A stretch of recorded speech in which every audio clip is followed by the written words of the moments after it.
지난 한 주간 특세하시느냐고 고생 많았습니다.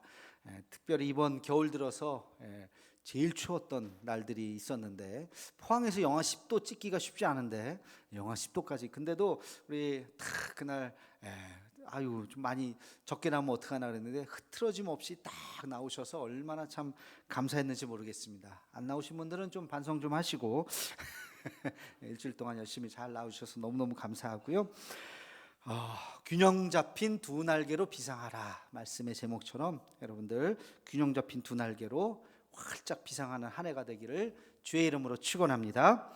자, 오늘부터 어떤 말씀을 전할까 제가 고민을 하다가 사복음서에 나오는 예수님의 사건, 예수님이 경험했던 또 만났던 여러 가지 일들과 사람들, 예수님께서 그 사건을 어떻게 반응하셨나, 어떤 사람들을 만나서 어떻게 말씀하셨나, 이런 것들을 통해서 정말 복음이 무엇인가, 또 시간과 공간을 초월해서 2000년 후에 대한민국 땅에 살고 있는 우리에게도 여전히 그 진리의 말씀, 예수님께서 하셨던 말씀을 다시 한번 가슴에 새기며 우리의 삶 가운데 적용할 수 있는 이런 복음서의 말씀을 함께 같이 나누고자 복음서의 말씀을 정했습니다. 오늘부터 몇 주가 될지 저도 모르겠어요. 진행되면서 예수님의 말씀을 통해서 하늘의 음성 듣는 우리 모두가 되기를 주의 이름으로 축원합니다. 오늘 첫 시간으로 마귀에게 시험을 받으신 예수님, 세 가지 시험을 받으셨어요. 근데 이 본론으로 들어가기 전에, 내용으로 들어가기 전에 한 가지 여러분들이 꼭 기억해야 될 것이 있습니다. 그게 뭐냐면 마귀가 예수님도 시험했다는 거예요. 마귀가 깡다구가 있죠. 예수님도 넘어뜨리려고 하고, 어떻게 보면 만약에 공생이 시작하는 이 첫걸음에 세 가지 유혹 속에서 예수님이 넘어졌다 그러면 끝난 거예요. 그렇죠? 마귀의 승리예요. 끝났어요. 그 다음부터 볼 것도 없어요. 그러면은 뭐 십자가까지 가지도 못할 겁니다.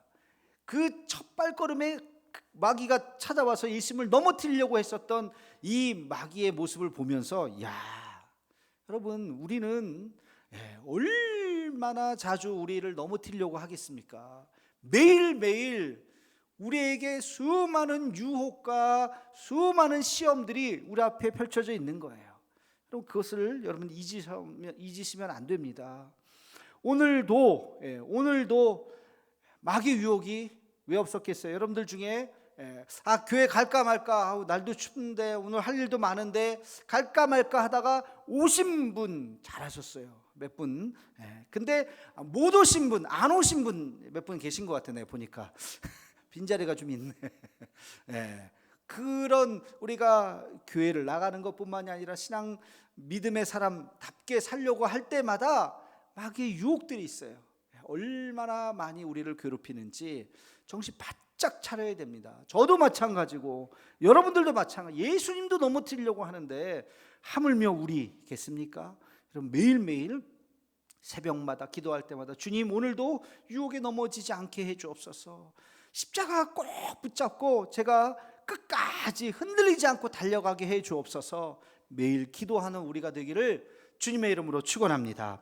자, 그러면 이제 마귀가 예수님을 세 가지로 시험을 했어요.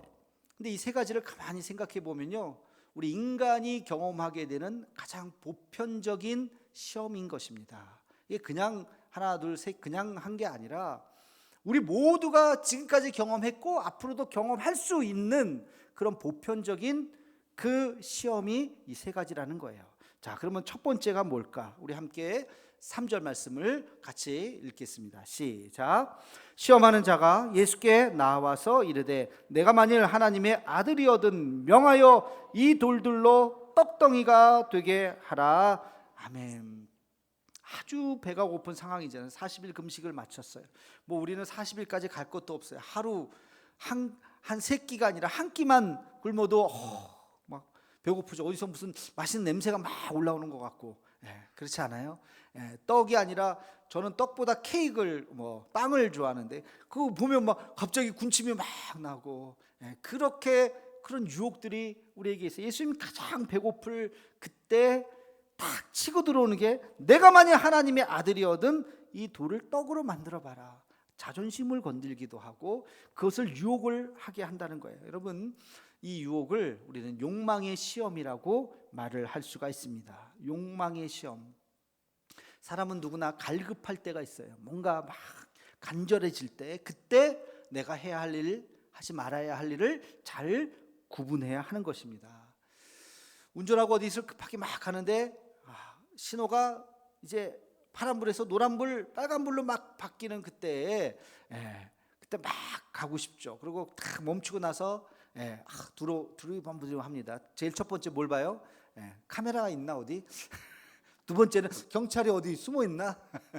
경찰도 없고 카메라가 없으면 가고 싶은 그런 마음의 욕망이 막 있죠. 그럴 때 큰 숨을 쉬고 그래 신호 지켜야지 하면서 꼭 저만 그런 것 같은데 그런 마음을 하면서 기다리고 해야 될 일과 하지 말아야 할 선을 우리가 잘 지켜야 됩니다. 모든 인간에게는 세 가지의 욕망이 있어요. 세 가지. 첫째는 식욕, 둘째는 성욕, 셋째는 소유욕입니다. 그럼 뭐 배고플 때 먹는 거 그거 이상하지 않아요. 사람 먹어야 살죠. 먹는 거 자체가 잘못된 것은 아닙니다. 근데 그 어느 선을 넘어가면 안 돼요. 탐식이 돼요. 탐식. 그것은 우리의 몸도 망치고 우리의 영혼도 망치는 것입니다. 그것은 어느 선을 넘어가게 되면 그것은 죄예요. 죄. 지금도 굶주리는 사람들을 생각해야 돼요. 너무 지나치게 너무 과도하게 그 먹는 것에 대해서 자기가 욕심을 부리면 그것은 죄라는 거예요. 그러면 남자가 여자에게 끌리고 여자가 남자에게 끌리고 이성에게 끌리는 건 지극히 자연스러운 겁니다. 이상한 것이 아니에요. 성인 되어서 서로 이성에게 끌려야 돼요. 그래야 사랑을 하고 결혼을 하고 자식을 낳죠. 그래야 종족이 보존이 됩니다. 하나님께서 그런 마음을 우리에게 주셨어요. 그것은 이상하지 않아요. 그런데 가족이라고 하는, 부부라고 하는 그 규약을 넘어서면 안 되는 거예요. 사랑이 없는 육체적인 쾌락을 즐기기 위한 어떤 관계, 이런 것들은 다 죄죠. 죄. 우리가 그런 유혹에 걸려들면 안 되는 것입니다. 또 무엇을 갖는다는 거, 그 자체가 나쁜 것은 아니에요. 무엇을 갖고 싶다, 이게 자본주의 맨 밑바닥에 깔려있는 정신 아닙니까? 열심히 일해서 돈을 벌어서 너가 그것을 사라.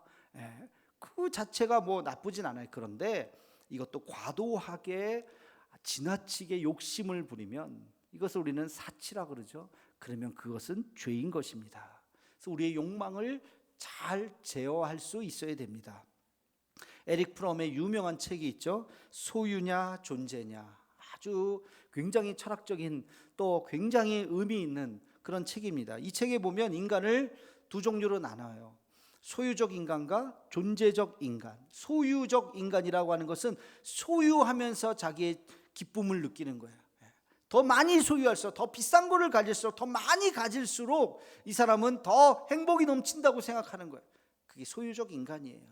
그러나 존재적 인간은 그렇지 않아요. 소유에게 기쁨이 있는 것이 아니라, 소유할수록 기쁨이 있는 것이 아니라 그 자체, 다른 사람을 보고 무엇을 봐도 그 있는 그 존재 자체 안에서 기쁨을 누리는 사람.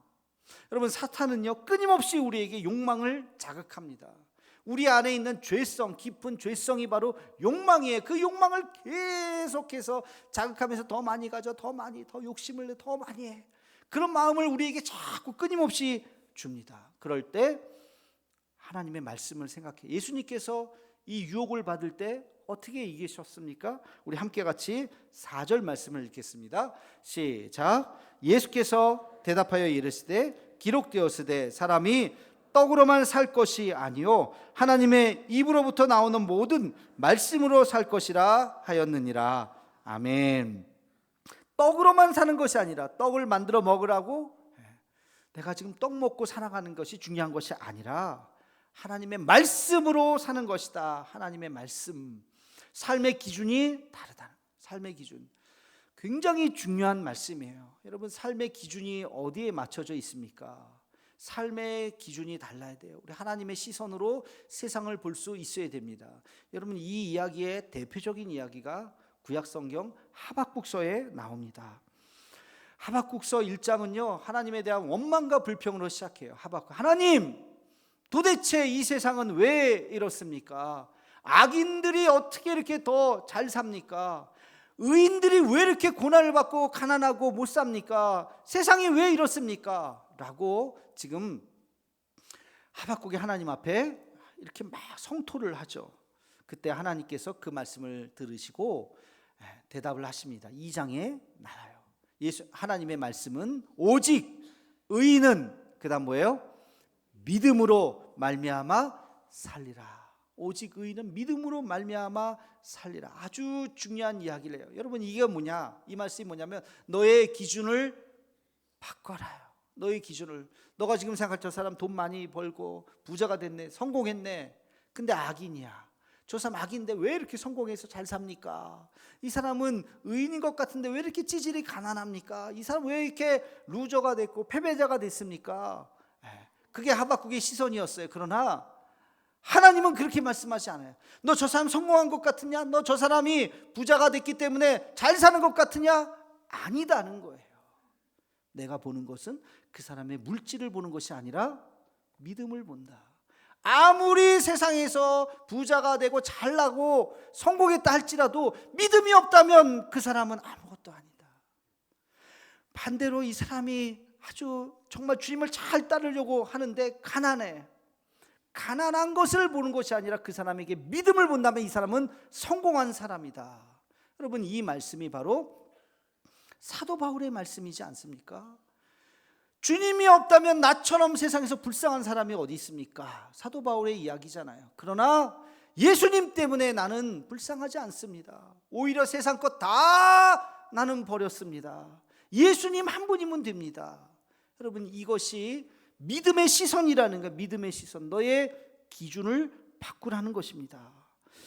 여러분, 이 놀라운 시선을 깨닫고 나서 하박국이 드디어 그렇군요 하나님 하면서 고백하죠. 그 고백이 뭐예요? 하박국서 3장에 나오죠. 무화과 나무잎이 마르고 감람나무 열매 없고 논밭에 식물이 없고 우리의 양떼도 없고 그리고 외양간에 송아지가 없을지라도. 뭐가 있어요? 아무것도 없어요. 거지예요, 거지. 아무것도 없을지라도. 그래서 나는 불행합니다. 옛날엔 그랬어요. 아무것도 없네요. 나같이 불쌍한 사람이 어디 있습니까? 그런데 하박국이 그렇지 않았어요. 그런 거 다 없어도 그 다음 뭐라 그랬어요? 난 여호와로 인하여 즐거워하리. 난 여호와로 인하여 기뻐하리로다. 내게 믿음이 있습니다. 주님, 그래서 나는 실패자가 아닙니다. 나는 패배자가 아닙니다. 나는 주님을 찬양할 수 있습니다. 하박국의 시선이 바뀐 겁니다. 여러분, 지금 예수님께서 하신 말씀이 그거예요. 떡으로 사는 것이 아니다. 떡이 기준이 되어서는 안 돼요.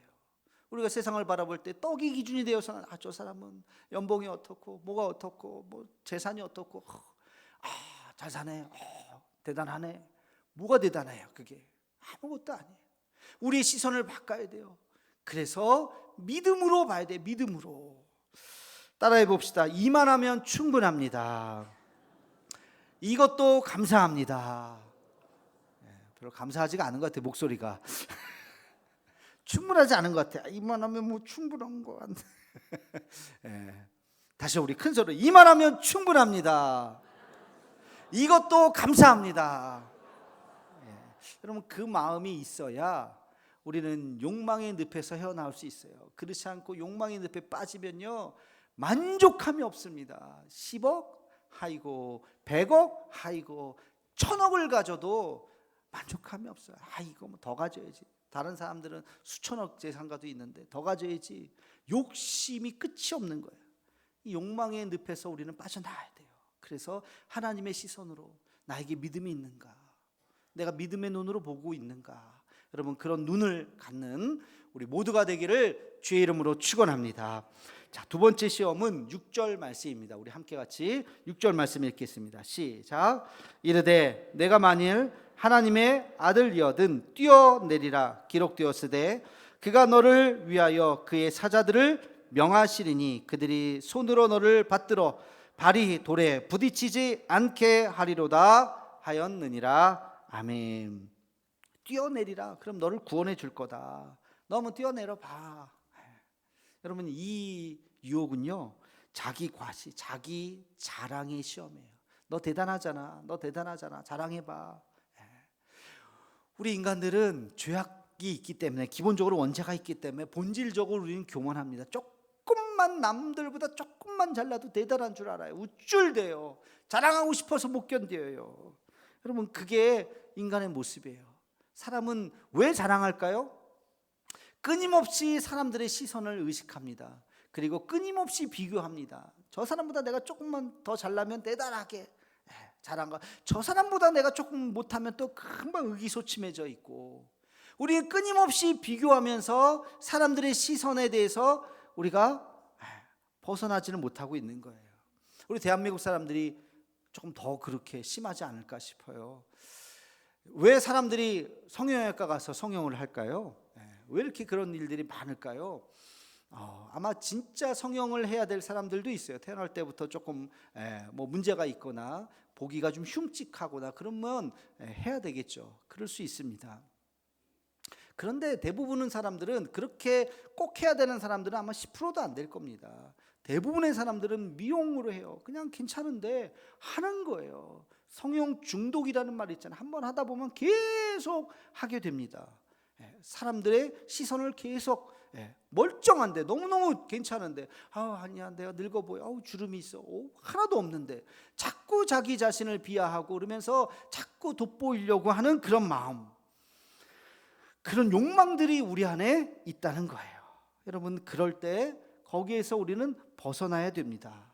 예수님의 말씀을 기억해야 됩니다. 우리 함께 7절 말씀을 읽겠습니다. 7절 말씀 시작. 예수께서 이르시되 또 기록되었을 때 주 너의 하나님을 시험하지 말라 하였느니라 하시니 아멘. 주 너의 하나님을 시험하지 말라. 하나님은요, 우리가 이뻐서 좋아하고 못생기면 싫어하고 그러실까요? 절대 그러지 않아요. 하나님은 우리의 있는 모습 그대로 너무너무 우리를 사랑하시는 분이에요. 그 모습 그대로 하나님께서 우리를 그렇게 만드셨는데요, 그 모습 그대로를 다 사랑하는 거예요. 하나님이 나를 더 사랑하실까요? 옆에 있는 사람을 더 사랑하실까요? 어떻게 생각하세요? 나를 더 사랑하세요? 교만한 사람들이에요. 왜 하나님이 여러분을 더 사랑한다고 생각하세요? 이거 교만해서 그래. 아니에요. 하나님 나보다 이 사람을 더 사랑하는 것 같아요. 그런 사람들은요, 좀 우울증이 있는 사람이에요. 뭔가 좀 자기 비하, 나는 뭐 안 돼. 아니에요. 왜 하나님이 여러분보다 그 사람을 더 사랑하겠어요? 정답은 뭘까요? 하나님은 나하고 그 사람하고 똑같이 사랑한다고. 똑같이. 종이 한 장의 차이도 없어요. 똑같이. 나도 너무너무 사랑하시고 내 옆에 있는 사람도 너무너무 사랑하시는 거예요. 여러분, 똑같아요. 하나님의 사랑은 똑같습니다. 하나님이 대한민국을 더 사랑하실까요? 일본을 더 사랑하실까요? 하나님 일본 사랑하시면 안 되죠. 하나님 일본은 아닌 것 같습니다. 여러분, 그렇게 생각하면 안 된다고요. 여러분, 그 이야기가 구약 성경 요나에 나오잖아요. 요나야, 내가 너 사랑하는 거 알죠? 알죠. 하나님 나를 얼마나 사랑하고 우리 민족 이스라엘 백성 얼마나 사랑하십니까? 그렇지, 너 니느웨 가서 복음을 전해라. 뭔 소리입니까? 니느웨, 우리를 무너뜨린 아수르의 수도가 니느웨잖아요. 그 나쁜 민족을 어떻게 가서 복음을 전하라고요? 그러나 하나님은 요나에게 그것을 시키시죠. 그리고 요나서 맨 마지막에 뭐라 그랬어요? 내가 그 니느웨 성 사람들을 사랑한다. 내가 그들을 아낀다. 그렇게 말씀하고 있는 거예요. 하나님은 모든 사람들을 다 사랑하시는 거예요. 우리 부룬디 선교사님이 왜 부룬디까지 갔겠습니까? 아프리카에 가까운 나라도 많은데 그 먼 곳, 그냥 갈 수도 없고 비행기 2번 3번 갈아타고 가야 되는 거기까지, 아마도 모르긴 몰라도 하나님께서 선교사님에게 내가 너를 사랑한 것 같이 내가 부룬디 사람을 사랑한다. 누가 가서 거기서 복음을 전해야 되지 않겠니? 여러분, 140년 전에, 100년도 아니에요, 140년 전에 이 조선 땅에 오신 선교사님들이 그랬어요. 조선이 어딘지도 몰랐어요. 중국은 알고 일본은 알아도 조선이 뭐예요? 그 중간에 있는 조그만 나라가 하나 있다. 거기를 가라. 그 중국에를 가야죠. 그 당시에 많이 알려진, 그래도 일본을 가야죠. 아니야, 조선을 가라. 그래서 이 땅에 아무것도 없는 이 땅에 와서 복음을 전했던 140년 전에 선교사님들의 그 눈물과 그 헌신으로 한국교회가 이렇게 열매가 맺혀졌죠. 여러분, 하나님이 우리를 사랑하시죠. 그렇죠? 그러니까 똑같이 그 사랑의 강도만큼 똑같이 인도네시아, 우간다, 우리가 선교하는 태국, 쿠바, 부룬디까지 전부 다 하나님이 똑같이 사랑하시는 거예요. 누가 이 복음을 들고 갈래? 제가 가겠습니다. 순종하는 자들을 통해서 하나님께서 복음을 전하는 것입니다. 여러분, 그래서 우리는 비교해서는 안 돼요. 그냥 나 자체로 하나님 너무너무 사랑하는 내 모습 이대로, 부족하면 부족한 대로 하나님께서 우리를 똑같이 사랑하시는 거예요. 내 옆에 있는 사람도 똑같이 사랑하시는 거예요. 비교할 필요 없어요. 왜 비교해요? 아무것도 아니에요. 하나님께서 나를 사랑하신다고 하는 그 믿음으로 여러분, 비교하지 말고 하나님의 시선으로 우리도 세상을 바라볼 수 있는 우리 모두가 되기를 주님의 이름으로 축원합니다. 자, 세 번째 시험은 8절과 9절 말씀입니다. 우리 함께 같이 읽겠습니다. 시작. 마귀가 또 그를 데리고 지극히 높은 산으로 가서 천하 만국과 그 영광을 보여 이르되 만일 내게 엎드려 경배하면 이 모든 것을 내게 주리라. 아멘. 나한테 경배만 해. 머리만 한번 숙여봐. 그러면 내가 이거 다 줄게. 그러면 보는 사람 없지? 아무도 안 보지? 알았어요. 잠깐만. 이렇게 해서 무릎 꿇고 경배합니다. 자, 이제 주세요. 여러분, 이런 신앙을 뭐라고 그러냐면 적당히 타협하려고 하는 신앙이라 그래요. 타협하려고 하는 신앙. 전문 용어로 양다리 신앙. 양다리 신앙, 양쪽에 다 걸치는 거예요. 여러분, 우리 시대의 가장 큰 문제점, 신앙의 문제점이 뭐냐면 양다리예요. 양다리. 사탄은 우리에게 신앙생활 하지 마 이렇게 얘기하지 않아요. 그러면 안 돼, 신앙생활 할 거야, 나 교회 나올 거야. 그래서 사탄은 그렇게 얘기하지 않아요. 신앙생활 해. 근데 세상도 섬겨야지. 세상에도 너가 관심을 가져야지. 맞는 얘기인데 교회 가, 괜찮아. 세상에도 해야 될 걸 해. 그렇지? 만나면 술 한잔 하고 다 할 거 다 하고, 주일날 교회 나오고, 또 내일부터는 또 세상에 또 가서 다 또 할 거 다 하고. 이게 양다리 신앙이라 그러잖아요.